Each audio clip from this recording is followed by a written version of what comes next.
Saya punya mimpi bahwa membuat suatu kabinet yang nanti peluangnya sangat besar. Ya. Di situ proses dimulainya membuat CD rack kabinet untuk pasar Amerika.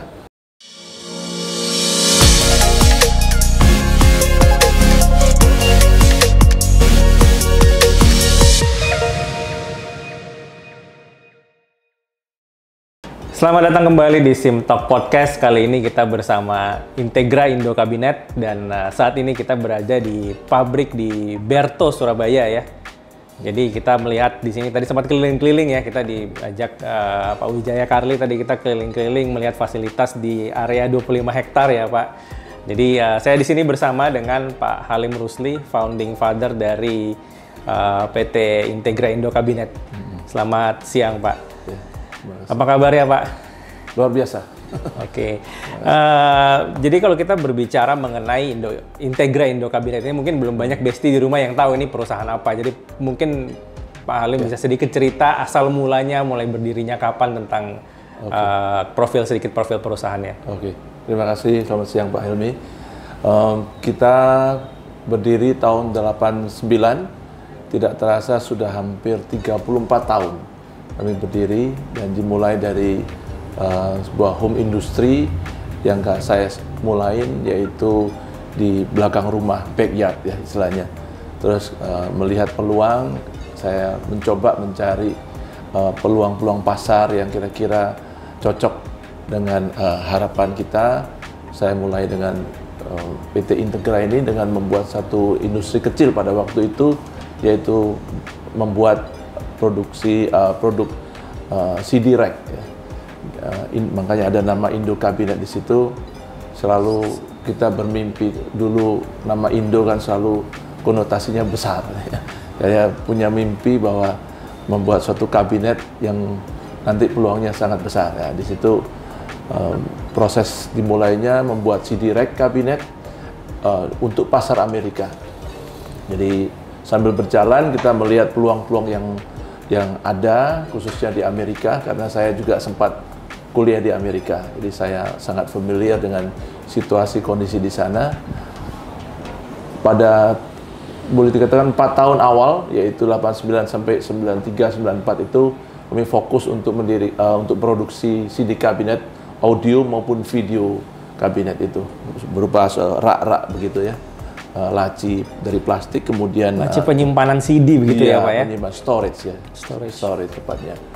Kemudian dengan kita mulai, kemudian kita pasarkan. Memang tidak mudah, suatu proses perjalanan yang cukup panjang, 4 tahun mencoba, meskipun kita tahu pasarnya Amerika, tetapi pada waktu itu tidak mudah sekali untuk berjualan ke Amerika karena tidak ada yang kenal perusahaan kita. Bahkan waktu kita keliling, di mana itu Indonesia, mereka juga nggak tahu, taunya Bali saja. Iya, Bali. Itu suatu challenge yang luar biasa. Saya harus dari door to door, dari satu negara ke negara yang lain untuk mencoba menemui buyer dengan membawa contoh-contoh yang sangat banyak pada waktu itu, very traditional way ya. Keliling, membawa contoh, meyakinkan, kadang ditolak, terus kita coba lagi sampai pada akhirnya kita diberi kesempatan untuk memasarkan melalui distributor-distributor yang besar di New York dan lain-lain. Dan disitulah kita mulai diterima dan dikenal. Itu tahun berapa Pak mulai distribusi di New York itu Pak? Ya mulai 90, 91 kami bisa bikin, tetapi pasarnya masih belum percaya apakah kita mampu dan bisa ya di situ. Karena belum ada kepercayaan, jadi kita harus terus meyakinkan pasar itu. Sampai kira-kira 2 tahun kemudian baru diberi kesempatan kecil-kecilan sampai terus bertumbuh besar. Tahun 93 kami juga mulai bekerja untuk IKEA. Pada waktu itu IKEA membutuhkan produk-produk furniture, tetapi yang very simple furniture ya. Kita bikin CD rack dan juga bikin furniture kecil-kecilan untuk IKEA sampai tahun 94 tepatnya kita mencapai suatu peak penjualan yang cukup tinggi. Kita mengalami suatu musibah kebakaran 94, yaitu Juli kalau nggak salah ya. Itu totally terbakar ya. Di situ kami terus sempat juga down dan melihat situasi kondisi yang kita rintis sudah membuahkan suatu hasil, ternyata kebakaran habis ya. Tapi mulai lagi habis itu dari mulai start kembali lagi dari nol, tetapi karena kita melihat kok trennya CD Rack kabinet itu tidak terlalu menjanjikan, kami lebih banyak fokus ke yang untuk furniture untuk ke IKEA. Tahun 94 pada waktu itu kami merupakan perusahaan furniture yang mensuplai IKEA terbesar di Indonesia ya. Di Indonesia tapi ya. Kami produksi sangat banyak untuk IKEA, dan terus dari tahun ke tahun kami melihat peluang-peluang yang lain untuk diversifikasi produk-produk yang lain seperti flooring, terus segala macam yang berkaitan dengan kayu tetapi yang bukan furniture ya. Berarti dari tahun 94 udah shifting ya dari CD Rack langsung ke furniture sampai sekarang ini bermain di bisnis furniture begitu ya Pak? Furniture dan related ya, wood related products. Ya. Berarti tahun 94 yang terbakar itu pabrik yang di sini atau di mana Pak? Ya, yang waktu itu cuma adanya satu ya di sini, satu gedung building itu aja. Oke, habis itu dibangun lagi, di-extend lagi semua pabrik di sini sampai bisa jadi 25 hektar. Dengan kesempatan yang kami dapatkan, kemudian kami mendiversifikasi produk-produk yang lain. Gitu. Why Amerika, Pak? Ketika Anda melihat, mungkin tadi sempat cerita bahwa Pak Halim berkuliah di US, Amerika, dan akhirnya mulai menjajaki bisnis CD Rack di Amerika. Ada rencana nggak diversifikasi ke Eropa misalnya atau Middle East? Tetap visi kita adalah worldwide ya. Kami juga sudah melayani IKEA. IKEA pada waktu itu kan juga bukan hanya di Amerika, tetapi di Eropa cukup strong, dan kami juga ada ke Perancis, Inggris, Australia. Tetapi kalau sambil berjalan itu, kalau kami evaluasi, tetap Amerika merupakan pasar yang sangat besar kalau dibandingkan dengan negara-negara Eropa, jauh sekali ya.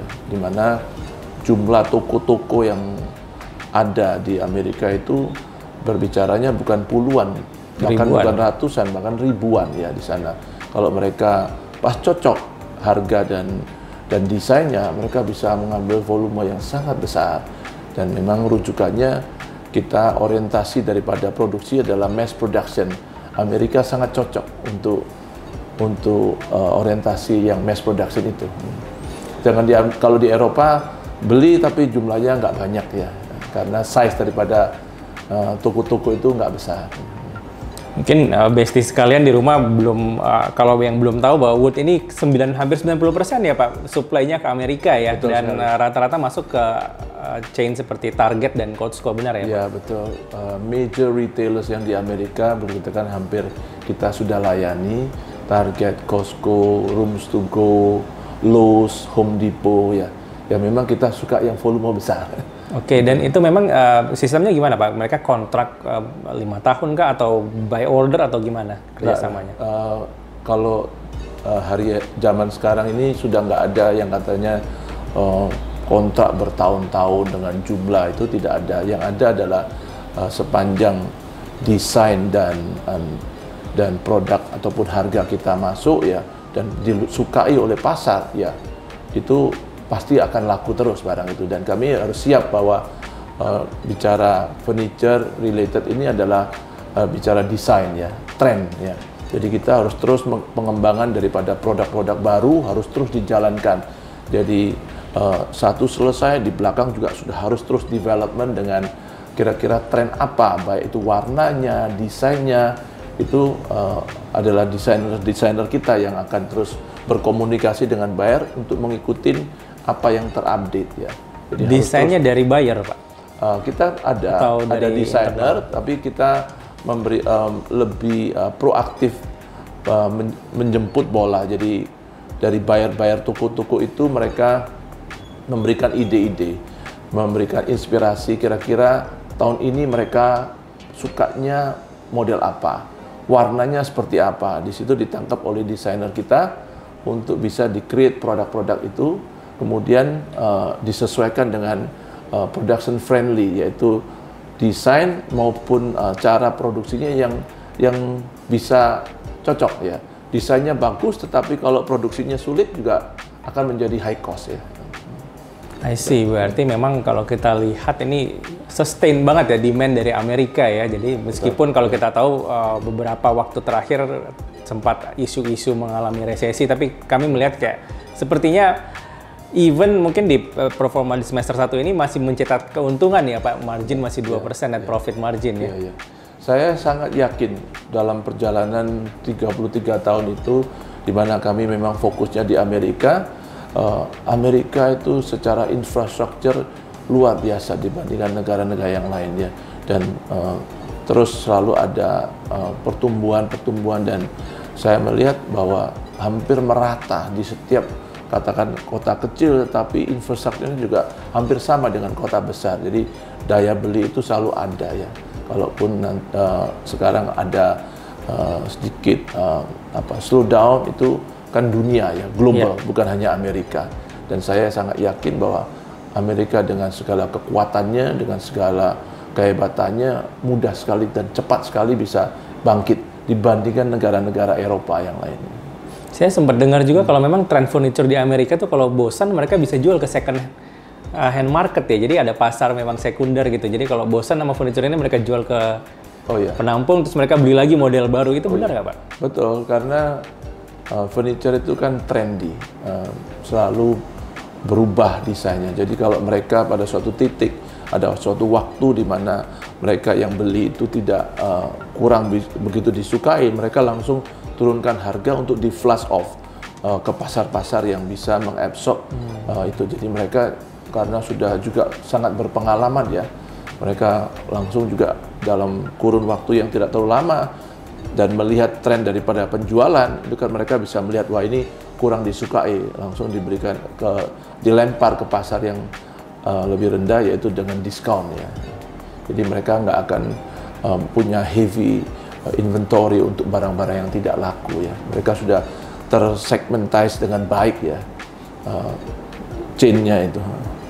Kalau ke depan ada nggak rencana misalnya meningkatkan pasar domestik atau porsi penjualan domestik, Pak? Oh ya, tentu kita melihat bahwa Indonesia dengan jumlah penduduk yang sangat besar ini, yang mungkin keempat terbesar ya, itu merupakan pasar yang luar biasa. Dan kami memang saat ini juga sudah ada Kana Furniture yang sudah kami branding dengan 5 toko untuk mulai kita retail, kemudian juga melakukan penjualan project-project yaitu hotel, perkantoran ya, seperti itu yang kami sudah lakukan. Kami yakin pada waktunya nanti itu juga menjadi suatu potensi pasar yang besar, tetapi kalau seperti Amerika mungkin masih jauh ya, belum ya. Masih jauh, berarti ekspektasinya adalah kontribusi terbesar masih datang dari Amerika dan komplementerinya dari domestic market seperti itu ya.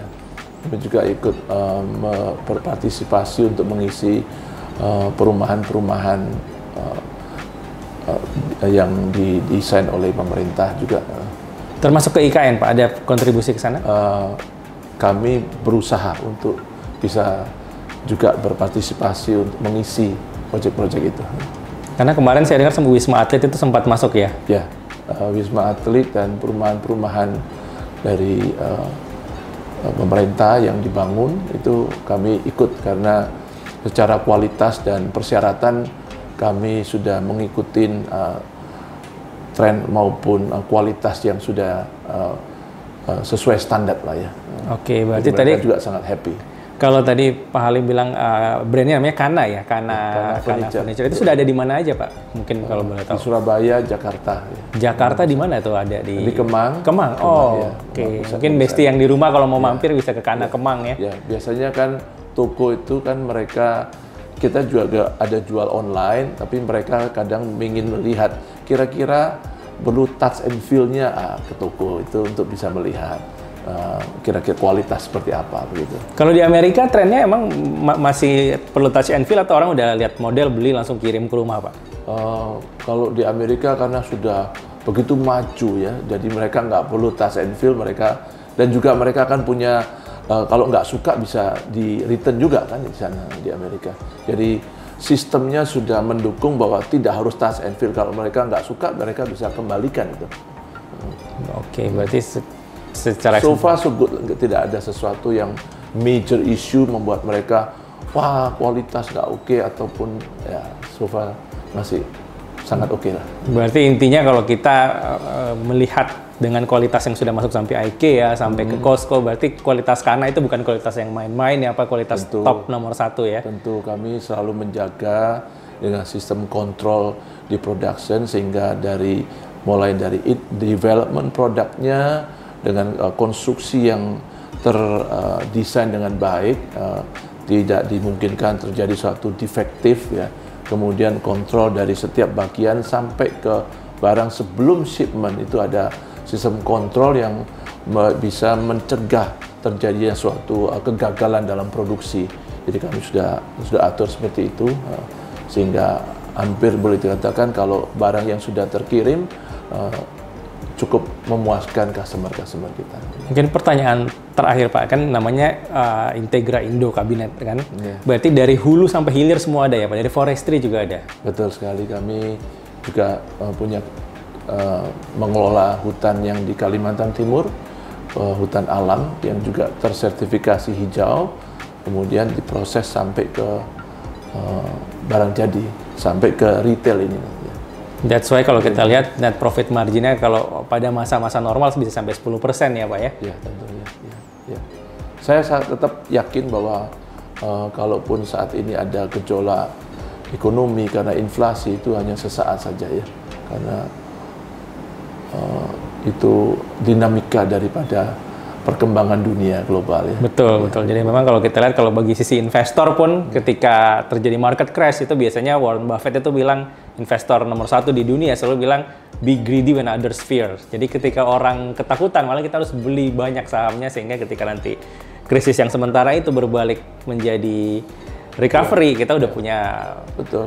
Selalu ada rooms for improvement, di mana kalau lagi kondisi kurang baik kita melakukan terobosan-terobosan, yaitu mengambil langkah-langkah how to improve the production process, yaitu efisiensi di semua bagian, dan memperbaiki cara-cara kerja yang mungkin pada waktu peak season belum sempat kita tangani.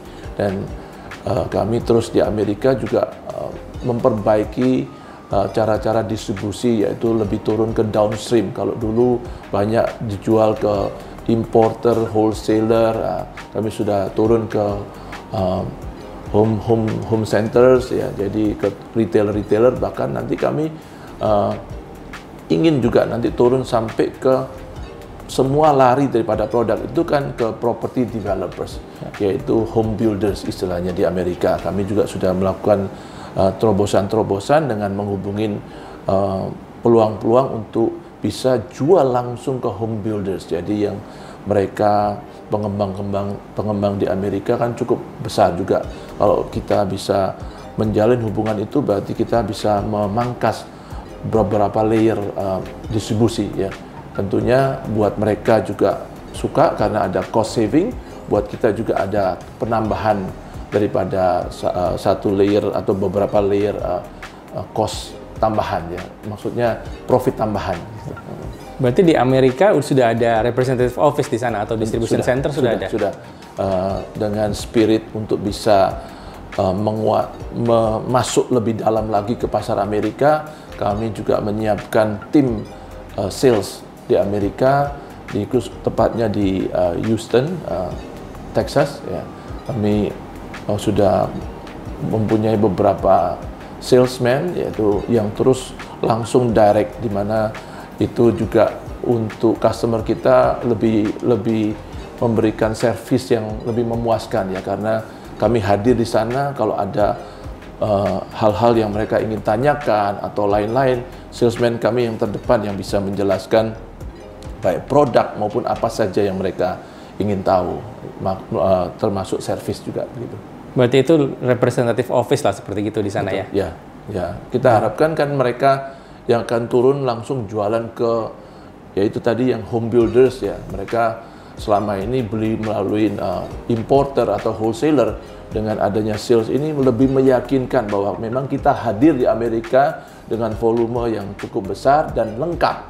Bukan hanya furniture saja, kami bisa untuk pintu, untuk apa saja yang menjadi kebutuhan rumah ya di situ. Oke, so intinya Besti di rumah bahwa jangan takut bahwa ketika terjadi slowdown atau resesi di Amerika ini hanya sementara, dan ketika ekonomi kembali recover itu akan larinya sangat kencang. Benar ya Pak ya? Betul sekali. Jadi ada slowdown, kita perbaiki, bahkan sekarang kita sudah masuk untuk melayani home builder tadi itu turun lagi ke bawah, sehingga kita ada spare margin lagi. Iya, betul Pak, benar-benar. Saya cukup senang banget nih dengar cerita-cerita dari Pak Halim, sudah berbagi cerita maupun pengalaman-pengalaman ya dari awal membentuk perusahaan ini sampai bisa menjadi sebuah perusahaan yang omset paling tinggi sempat 6 triliun, hampir 5 triliun lebih ya waktu itu ya, betul, 2021 ya. Khususnya waktu COVID, work from home, demand melonjak luar biasa.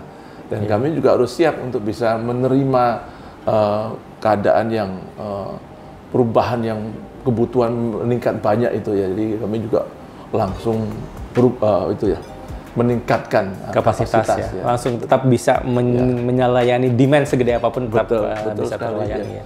Ya disitulah dinamika kehidupan, selalu ada perubahan. Perubahan itu selalu baik adanya ya.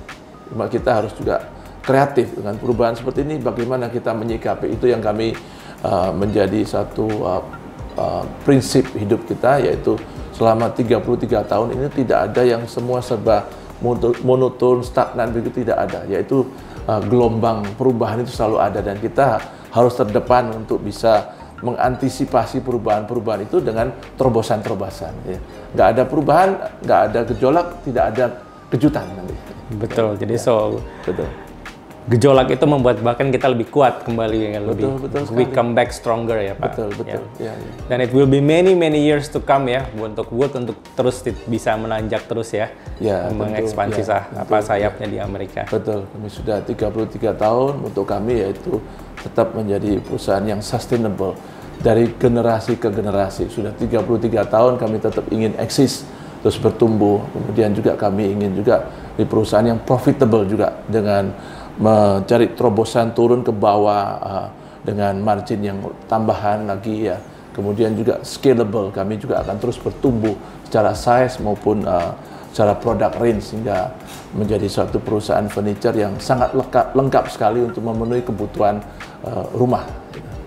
So berarti ini bisnis baru generasi pertama ya Pak? Betul.